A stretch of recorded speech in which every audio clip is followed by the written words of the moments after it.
Welcome to India's second Metabolic Health Conference, friends. My name is Sandesh Bhatt. I'm a metabolic health coach and a member of DLife.in, India's oldest, biggest, and the only award winning low carb platform. Shashikant Iyengar and Anup Singh bring to you this historic and scientific feast from India titled Metabolic Therapies. It's my privilege and honor to have Dr. PV Satyanarayana here with us today, fondly called as Dr. PV. Dr. PV is a renowned cardiothoracic surgeon based out of Hyderabad, India, with over 40 years of experience. His qualifications includes MS in general surgery, MCH in cardiothoracic and vascular surgery, and he's an MBA too. Dr. PV has performed over 20,000 heart surgeries, including heart transplants. Dr. PV is not only an accomplished surgeon, but also an avid reader with the mind of an engineer. He has created his own database of his patients, writes code to analyze that data, and believes in educating the masses on the power of nutrition and lifestyle for cardiovascular health. Welcome, Dr. PV, to the Metabolic Health Conference 2024. Yeah, thank you very much. At the outset, I'm thankful to Mr. Shashikant Iyengar and Mr. Anup Singh for giving me this privilege to talk to you all the people. And also, I'm thankful for the kind introduction to Sandesh Bhatt. So, I am ready to answer some of your queries regarding the cardiovascular disease patterns where my expertise is there. And also, I applied low carbohydrate diet in personally and also in various patients. They come to seek for our advice, and some of them listen and some of them practice. In that way, I can share in the last 8 years my experience with the low carbohydrate diet in this country. Great, great. I think it'll be a great conversation, Dr. PV. Let's start with this question, Dr. PV. I think we'll start with the first principles and foundationals. Please, can you tell us what is cardiovascular disease? Is it a spectrum of diseases, and how should our audience think about it? The foremost, the condition, high BP, if you look at that one, the major concern, the BP is related to the multifactorial. But having all said done, the metabolic syndrome is the main culprit to cause high BP as well as the atherosclerosis. The high BP, if you look at this one, when once you take excess amount of carbohydrate, that produce insulin resistance, and that high insulin affects on the kidney by retaining the more sodium, and to compensate excess amount of sodium, the osmolality changes and retains more fluid, the preload increases, the heart starting higher amount of volume to push, it raises the BP. So this is one aspect. And also the insulin disrupts the mechanism of the aldosterone renin mechanism, and that also increases the more sympathetic activity, and that will increase the burden on the high BP. If you look at the distal convoluted tubule where the sodium is reabsorbed, and that is the major concern for us. Similarly, this is a small diagram, excess amount of carbohydrate, the insulin resistance, and the hyperinsulinemia. There are two aspects of the insulin resistance. These are the two sides of the same coin. One is the insulin resistance because of ineffectiveness of insulin. Second is some of the tissues in the body, they don't respond similarly, just like what they are supposed to be responding to insulin. But at the same time, there are other tissues in the body, they over-respond to the high circulating insulin. So in fact, we will see both the things like the insulin resistance as well as the hyperinsulin. So we see the both effects in hypertension that results in the high blood pressure. Similarly, if you look at the atherosclerosis, it is a process of multifactorial again, having said that one, but most of us concentrate on cholesterol and its metabolism. And we know for good reasons or bad reasons, we know cholesterol is not a culprit, or maybe at the most it is a saver for us to prevent the heart attacks in a larger sense. But there is some controversies about that. But having said that one, the cholesterol is the one which is the result of, again, insulin metabolism, and high amount of insulin resistance, the HDL will be decreased, and also the triglycerides will increase. The ratio of triglycerides and HDL alters, and the end result is a atherosclerotic process, particularly when oxidized small density LDL is present. This is how we get the disease pattern. And many of these things, having said that multifactorial, but if you discuss in a nutshell, there are three important factors. One is for heart attacks to get the stress. Two is the insulin resistance. Three is the inflammation. And most of the people agree the stress and inflammation also increase the insulin resistance. There is a two-way reaction. It is not one way. So the insulin resistance causes stress, and also insulin resistance causes inflammation. Same way, the inflammation and the stress, they're all interrelated, and one after the other, they cause all these issues. And we know this is the basic pathophysiology, wherein the carbohydrate excess, particularly refined process, and insulin excess results in a high BP and also heart attacks. I hope I clarified some of the doubts about it. Yes, doctor. I think it was very enlightening, especially the part that you mentioned about stress, inflammation, and insulin resistance. I think the common man always would wonder which comes first. But what you use the word multifactorial, I think that really helps address, and we need all three to be taken care. So thank you so much. I'll move on to the next question. If there is, which of the CVDs has been most associated with metabolic syndrome? Is there like one CVD amongst the total spectrum of CVDs where you think is most impacted? Yeah, the question is almost all. The common is once if you know the Indian setting and various diseases, suppose if you are born in India, there is a more likely chance you have got nearly 6 times higher than the white Americans to get a heart attack. And when compared to the Japanese person, you got a 20 times more chance to get a heart attack. And similarly, about if you are Indian, there is a more likely chance that you are going to get a heart attack less than 40 years, 25% of the heart attacks. So even if you get a heart attack, another important question is the type of disease what we are seeing in India is much more severe form than in the Western. It is not an isolated block in one particular vessel or two vessels, but what we see is a more diffuse disease that is a much more difficult to amenable for even bypass grafting. Many times we have to remove the core of the atherosclerotic process inside, what we call as endarterectomy, and then they do the grafting. So that kind of a severe form of disease we see in very young people in India. This is not only, unfortunately, we don't have enough data in this country, but the people who migrated from this country to other country, when once they analyzed their data, and those people had a much more higher incidence, even in America or Australia or Europe, when they were migrated, they were not accommodated just like other European, other American. They behaved like Indian, and they're much more early prone for the various diseases. One small study like India, intra-heart study, that has shown from the 2010 to the 2015, nearly 27% increase in young population of India. That makes us worry. So in that way, what we have to look at the various studies, the metabolic syndrome and its relation to the heart attack, this is the commonest form. Probably the second commonest form, what you ask, is the high blood pressure and its related complications.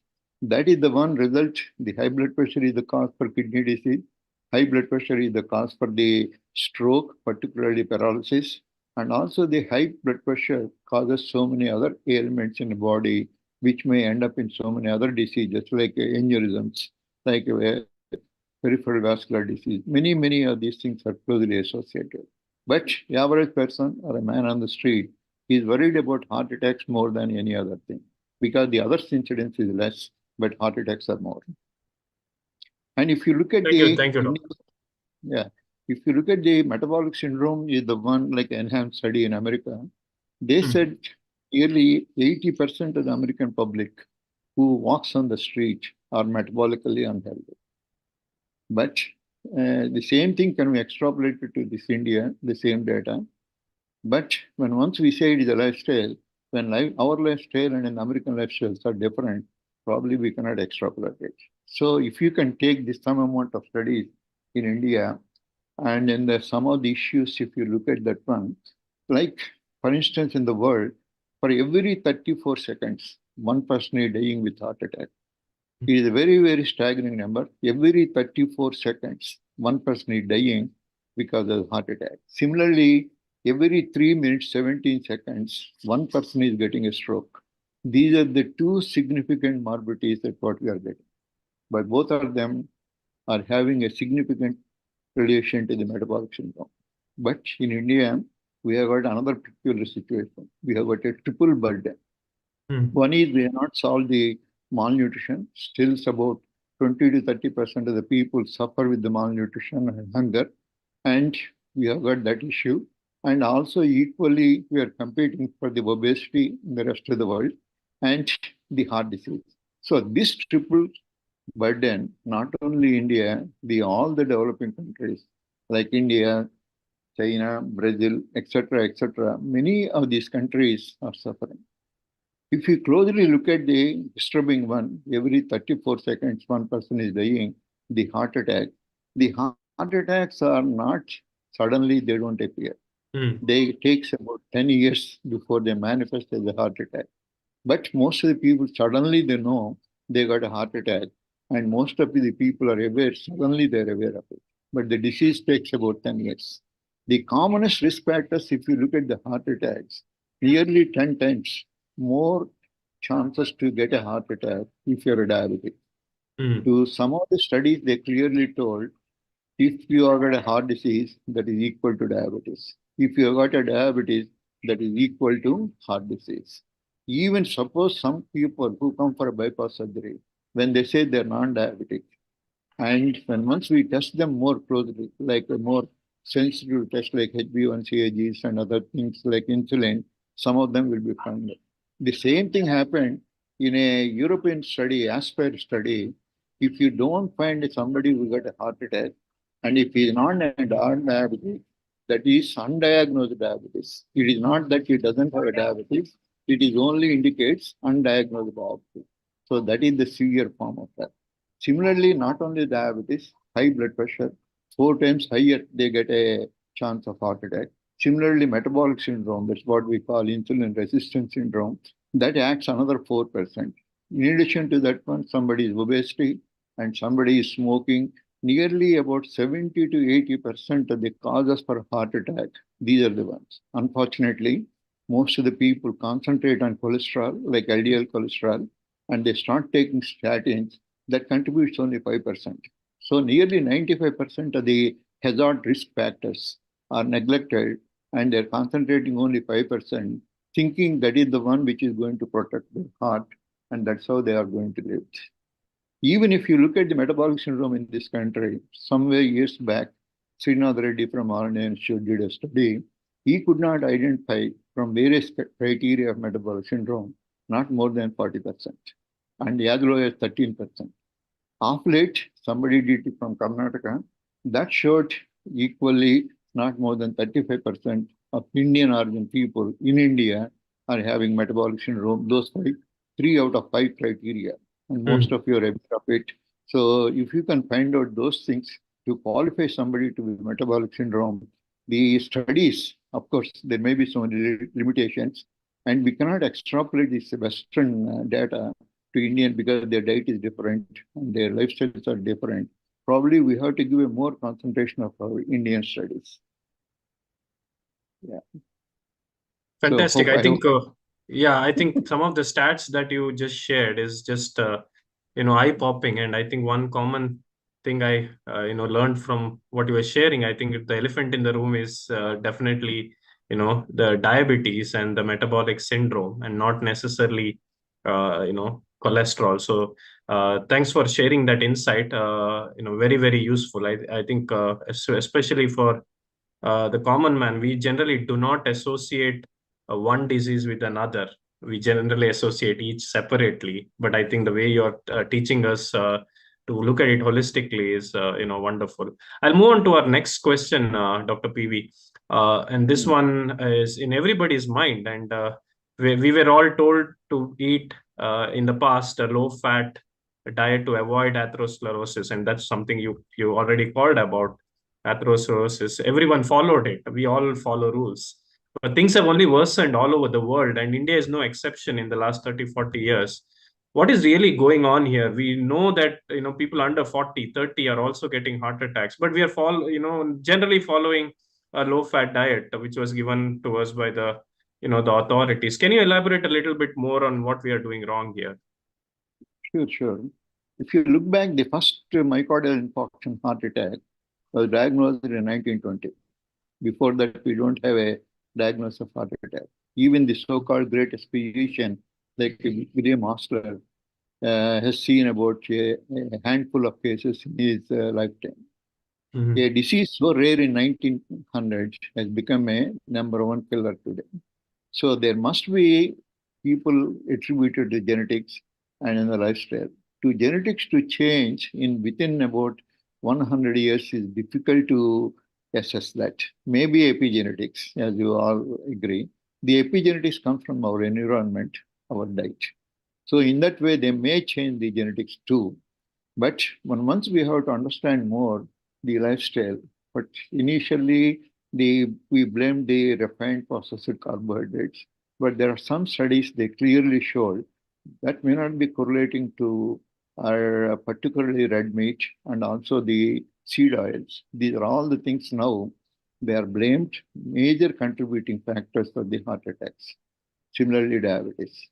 But there is in between what happened 1921 is the year where the insulin was discovered and in the management of diabetes has been changed. Before that, the diabetic management was low carbohydrate and healthy fats. But when once in the 1920 to till Second World War, heart disease were not so common. When once the Eisenhower got a heart attack, the whole world paid an attention to that. So some of the scientists were pressed and they given a short time. And some of the people are more enthusiastic. They identified by limited study, and also they studied from the herbivorous animal like a rabbit, and they extrapolated when they fed the rabbits with a cholesterol diet and they produced a heart attack. And so that is an evidence to believe heart attacks are caused by the cholesterol. So ever since then, and also his voice is powerful. He's a charismatic leader. And also he's got a big voice in the American government. And he proposed this theory and he conducted data from the 22 countries, but ultimately he published it in 7 countries, which focused only on the cholesterol. And at that time, we don't have a statistical powerful methods. We are like a multivariate factors. We did not understand. So we identified that factor. We accepted that. So since then, we demonized the fats and we avoided all the saturated fats and we started eating carbohydrates. Then the problem started. Instead of solving the problem of heart attacks, this has increased and reached to the level of #1 killer. And it is not even coming #2. So that is the situation, whether it is a developed country or underdeveloped country. So now there's so much of research has been put in, and they question the original theory of enthalpy, whether is it true or not.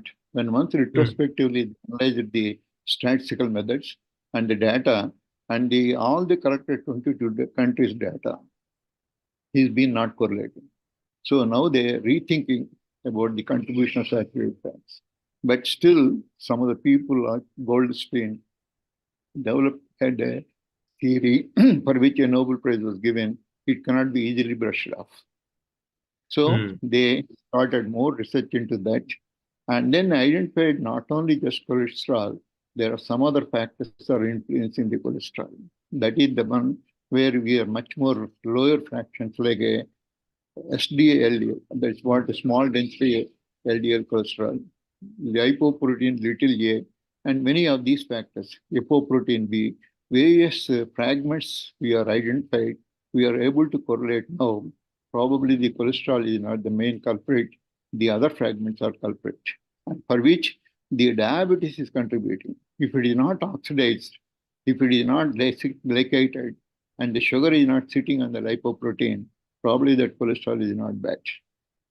So now we shifted our thinking, and now we are concentrating more on other aspects of this. Right? Yeah, fantastic. So, Thank you so much for sharing. How would you think of the significance of a low carb, high fat, or a keto diet with regards to our cardiovascular health? As we were talking through before the session, you have your own personal journey. So I think people will definitely associate personal stories that to coming from a cardiac surgeon like you. Can you talk to us a little bit about the LCHF and keto diet and how it helped you and how you've gone through the personal journey yourself? definitely, I'm a well-disciplined man. Like Rama is a good boy, and always studied well, and then got through the various exams, and then reached the highest levels in our field. So we followed the book, and for that, I practiced nearly 35 years. The same thing, cholesterol theory, and then I believed I have done nearly 20,000 bypass surgeries to the people whosoever come. We fixed their bypass surgery with a new graft. So for some people, we put it 2 times, 3 times also. The same person has to undergo the bypass grafts. So then at that time, we all believed this is all what we can do. Then in which the process, I developed diabetes. And very short period, within 5 years, I became insulin dependent. And 80 units morning, 80 units in the evening. So, and also I developed so many other issues like a BP. And total I was on 13 drugs. So in the process, I'm not able to manage my own diabetes with the insulin, and I'm getting hypoglycemic episodes and getting it difficult. Then I look for the literature, how to control the diet and then the insulin to rectify the inadequate performance of my blood sugar. In the process, I ended up in one of the journalists, science journalists like Gary Top, just like many people. I read his book, Good Calories and Bad Calories, and opened up my silos, and then I went to so many other books, and then I realized, why can't I do it? All my colleagues, all my family members are doctors, they are opposed for my starting a high fat diet, because every day I'm operating at least 2 to 3 people whose arteries are clogged with fat.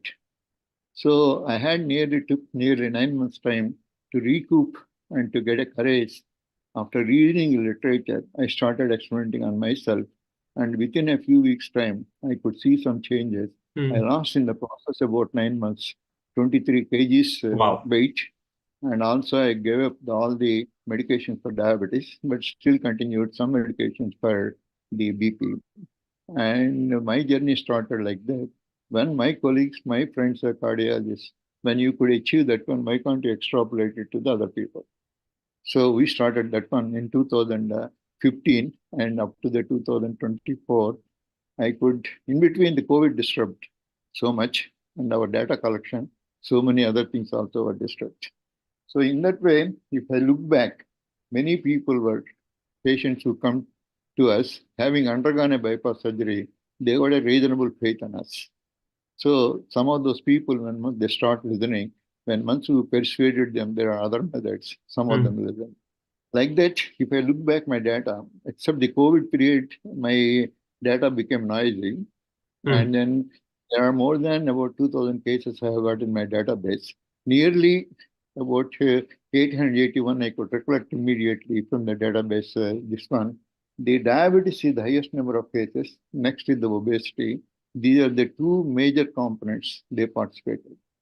And then I looked for that, how many people got benefited and how many people came for a second visit at the end of the 1 year. If I looked at one, not more than 23% of the people came for the second visit after first year. If I press hard, if I look for 8 years, probably my figures will be much more disappointing. So that's how we thought how best that we can implement, how best that we can persuade the people to continue about this one. And in the process, I have to write a book, and then I have to publish it to make the people.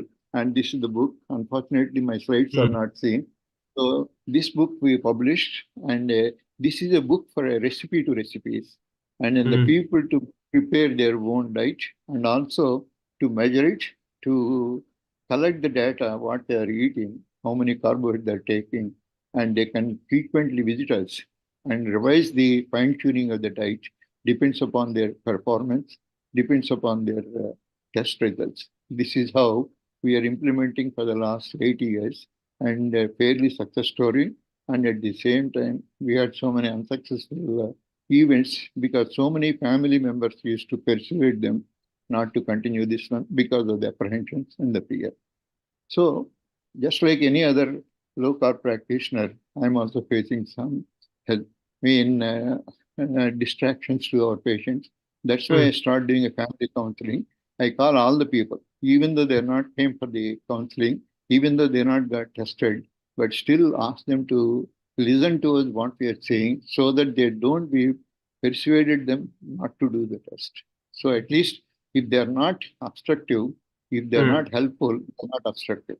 So that is the philosophy in which we adopted, and we reached a stage we are able to get a more number of all these people.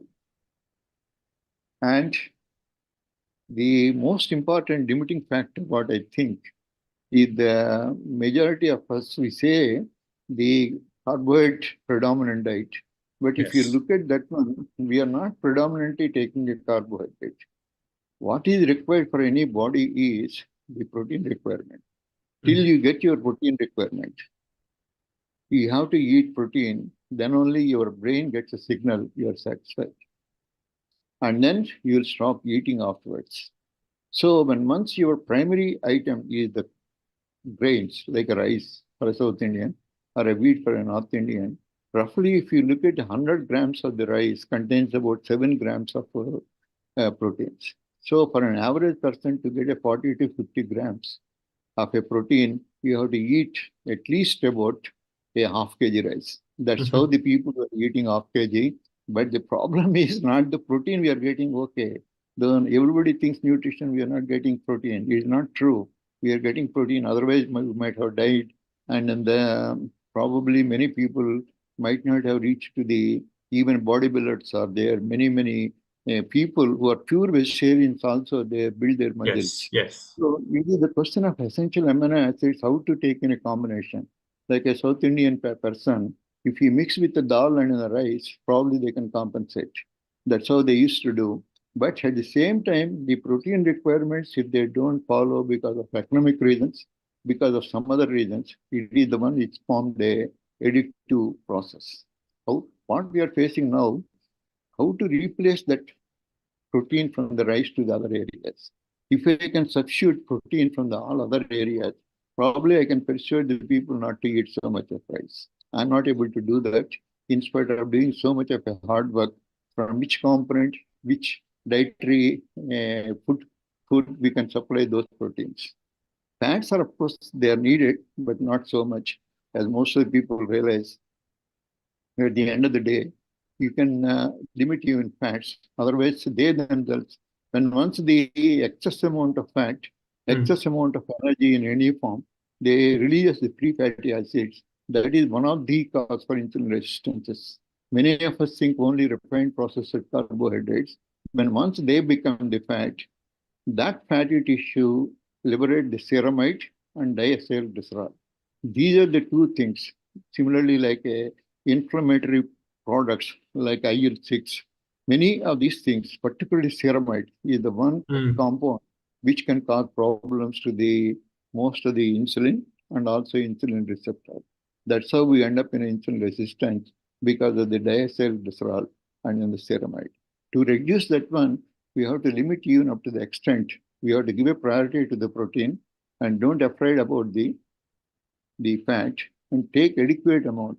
And also when once we are removing the carbohydrates, particularly refined process, we have to give them some other alternative for energy source. For us, the energy, only carbohydrates and fat.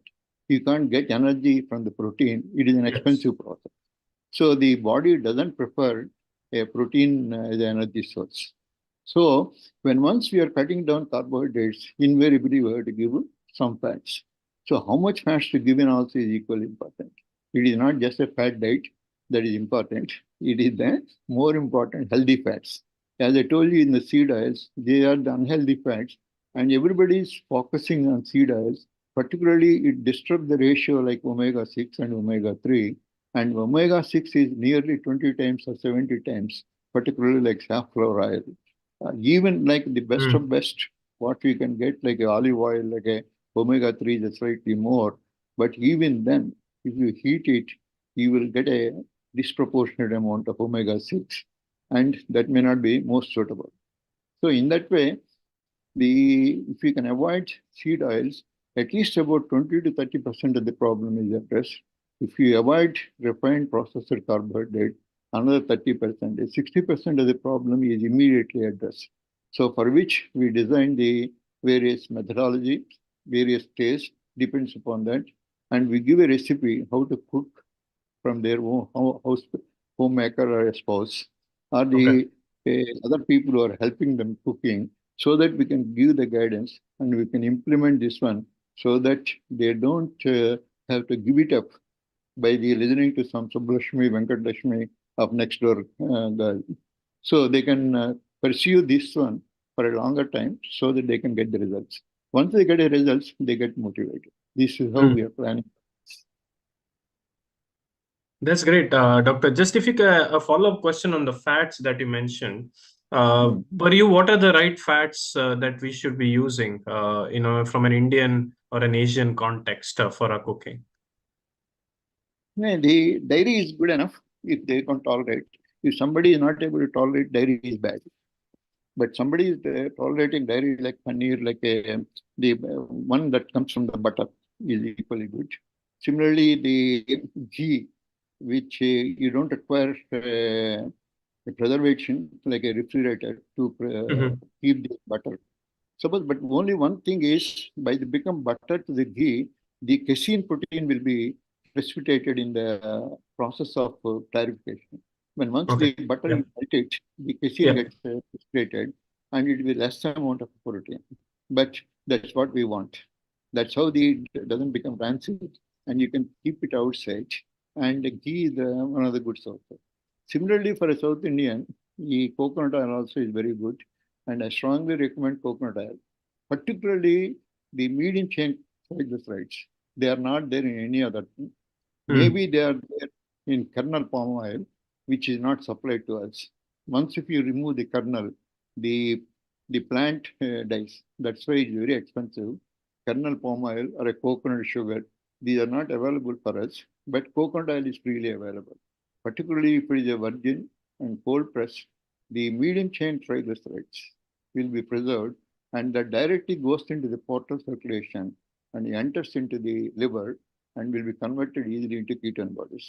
And these are the ones which are signaling factors, helps you to mental disorders, even once the general ketone bodies are less, even though if it is 0.6, 0.5 most of the times. Even then, when once they consume coconut oil, they will have a higher amount of ketone bodies circulate, and they go to the brain. So in that way, the coconut oil is better. Next is the butter, next is the ghee. Like that, they can choose. Fantastic. I think that is very specific guidance, Doctor. Thank you. Thank you so much for that. I want to go a little bit away from the science, and I also want to hear, at this stage of your career, I was told your colleagues, students have been wanting you to not do as many surgeries, but help coach and, transform the society, encourage the LCHF and lifestyle changes in the masses. What are you planning in this regard, and where's your mind at right now? Many of the sports personalities inspired me. They should retire when they are performing well. They should not wait till the people ask them to retire.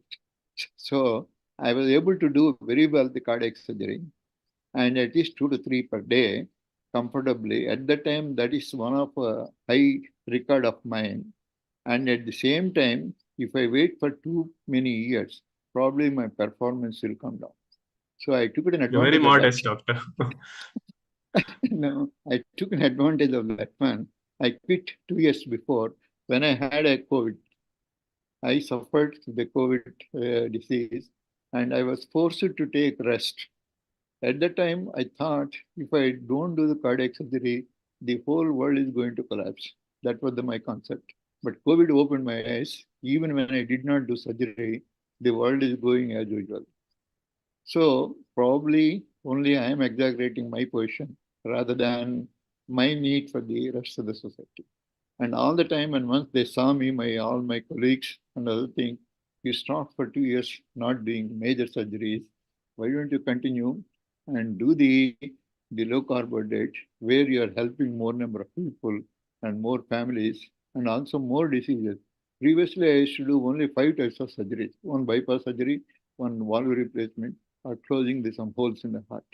But now I'm able to treat mental disorders to the bowel disorders to the autoimmune disorders. So in that way, the scope has increased and also satisfaction level have improved. This is how we want to continue. Still, I have got a physical ability to do more of this one. Till as long as I can do physical and mentally, I'm agile. We want to continue in this low carbohydrate movement. I love your passion. When I speak to you, I hear the term learn, unlearn, relearn. I think learning Yeah. is such a integral part. Where as I speak to you, and you were also telling me about all the data that you are collecting about your patients and what all the studies that you are doing. So on that note, I also wanted to ask one more question here. You have designed a computer-based cardiac surgical database, and you've used that data for a long time. Can you tell us more about this and where you want to take that data in the future? Yeah. Initially, I am academic. I'm a professor of cardiac surgery. When we wanted to publish the data in the foreign journals, once we send the data, they told me that we cannot publish this kind of a data. We need a database and a validation properly. At that time, that is 1999, I never heard what is a database. And also, we are intimidated to look at the computer also. So once we asked them to supply database, then even not only me, another 3 generations of my family earned the money. I cannot purchase the database at that time. So that forced me to learn the database and computer, and I constructed a database equal to a state database for cardiac surgery in a cardiac surgery, and I became a national coordinator for cardiac database. So for all the diseases, nearly about more than 15,000 cases data we have got in the cardiac surgery. Similarly, once we extended our journey to the low carbohydrate, we extrapolate same thing. Here the problem is initially we did in Oracle, where we thought robust. But once we started distribution of the application, many people did not own the licensed version. So that became a big limitation. So then I have to learn a VBA, relearn that, and then I have to create in a Microsoft Access, which is bundled with most of the Windows-based the Microsoft Office. So in that way, I moved to that platform, and we created in that, and we are well-versed with that. Anybody can be trained in this VBA-based Microsoft Access database, and they can analyze their own data and they can publish. Thank you, Doctor. I think that is extremely interesting, because even in D-Life, we have so much data of our own D-Life members and clients.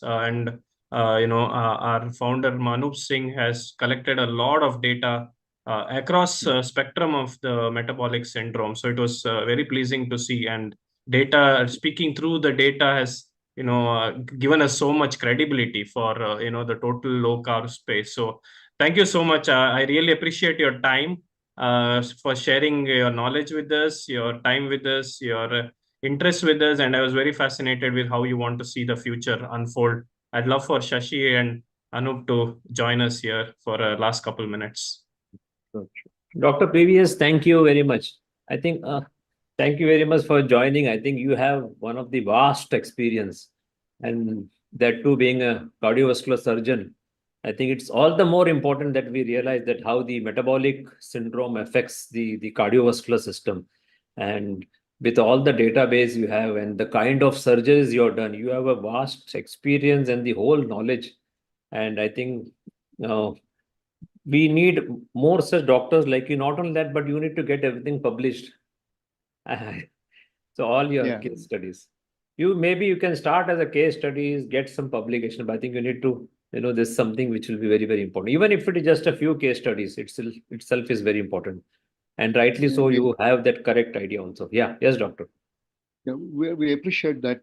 With that mode only we started. I started presenting in various conferences. We have got a lukewarm response, just like as most of the people feel it. That's the reason why even the publishers, like a mainstream journals, they don't like this kind of a thing. That's the reason why I have to book my own, and then I have to publish that book under my name, so that nobody else can be interfering with that. So similarly, we can do it collectively. Even the main journals may not publish it. You have so much of experience like D-Life. If there is a structured way database, we can write books on the diabetes of Indian experience. All the time we are quoting about American experience or Australian experience. That is again a big gap, their lifestyle and our lifestyle. For an Indian perspective, we have to collect our data and we have to publish our own. Even they may not be published in the mainstream journals. We can publish our own books and we can circulate it. So that is my strong suggestion. The only thing is everybody has got data, anecdotal, but that is not unless it is structured, unless statistical analysis has been done, that has got no meaning. So please take forward. And if anything is required from my side, I'm reasonably good at statistics and also database. We can take it a logical end to up to the publishing. We'll do it, doctor. Thank you very much. And we'll stay connected, and there's a lot more work to do in this space. Yeah. Thank you very much. Thank you so much, doctor. Thank you very much for giving this opportunity. Thank you, sir. Thank you, doctor.